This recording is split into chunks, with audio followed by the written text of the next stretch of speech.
So metacarpal bones, in dogs and cats, there are 5. So the metacarpal bones are the upper region, and then we go down to the digits. We also have 5 digits. So we are starting medial to lateral. We have digit number 1 is her dew claw, 2, 3, 4, and 5 are the rest of her toes. Each digit is made up of the 3 phalanges. So we have the proximal, middle, and distal as well inside their digits. Now back for the pelvis and pelvic limb. The pelvic bone consists of 3 flat bones which fuse together to form the pelvis as we know it. So there's the ilium, the ischium, and the pubis. So the ilium, the ilium extends kind of here from the acetabulum upwards. So if you feel in here kind of on her hips, this is where her ilium is, and it extends this way. And its most cranial dorsal part is called the wing of the ilium, which is what we can feel way up here when we're feeling her hippies. That little jut out that we feel is her ilium.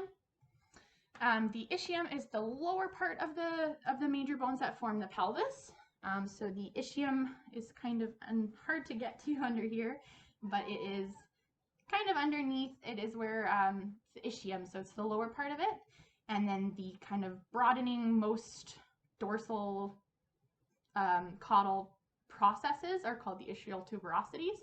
So those are kind of the bony parts that stick out at the bottom end. And then the pubis of the dog's pelvis extends from the ilium and the ischium, and it's where they kind of join together is the pubis. So her pubis is way under here. Her pubis is where her hips kind of join together. This is where we find the acetabulum, which is the concave, I'm out of view a little, the concave ball and joint socket where the head of the femur is sitting. So the acetabulum is about, if I feel in here, the acetabulum is underneath the femur here where we can feel it. Now the obturator foramen are the large openings inside the actual pelvic bone. They're there to make the bone lighter, a little easier to hold up. Now moving on to our femur. So we have our femur here is connected to the acetabulum. That is where it sits. The hip and joint socket holds that in there with a little bit of the ligament. Thank you for the word. So for the femur, it is situated right here, and it's kind of above the knee on the hind leg. So this is the femur.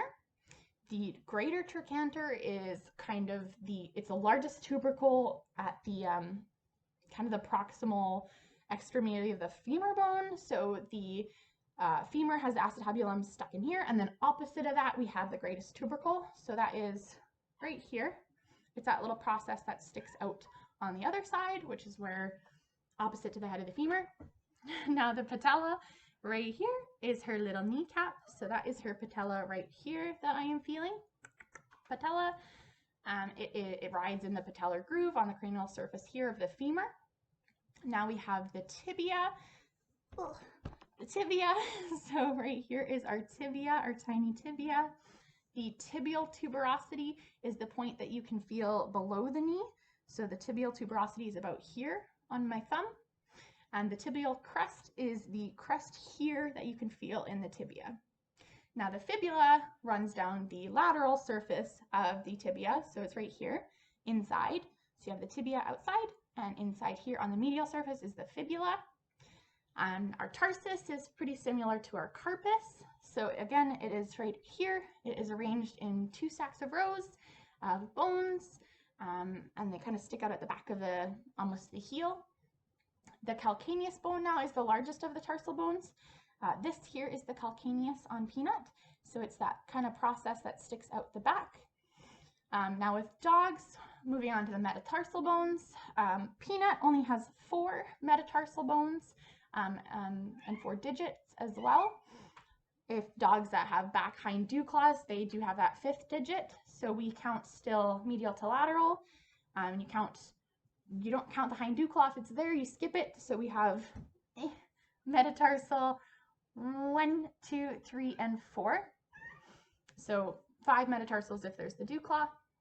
And then the digits as well, the same We have the proximal, medial, and distal bones inside there creating those phalanges. Moving on, we have the lymph nodes. So there's 6 lymph nodes in a dog. I'm trying to talk really fast. We have the popliteal, which is back here on the hind leg. So the popliteal, I'm going to palpate right there. It's a caudal to the stifle, sort of. It's kind of right there. Then we have the parotid. The parotid are kind of right in front of the ear or just below it. So her parotid, parotid lymph nodes are right there. They're typically covered by the parotid gland. They're a little tricky to feel. Mandibular, I was taught to turn her towards me. And again, with that pinchy motion, kind of go under here. And we're going to palpate them in under here is where her mandibular lymph nodes are. Now, inguinal are in the groin area. So on the left and the right sides of her groin. So her lymph nodes are up in here. And then we have 2 more. Our axillary is under the armpits. So our axillary lymph node is in here. And with lymph nodes, I was always taught this pinchy motion. And then prescapular are right in here, right before the scapula. So the prescapular lymph nodes.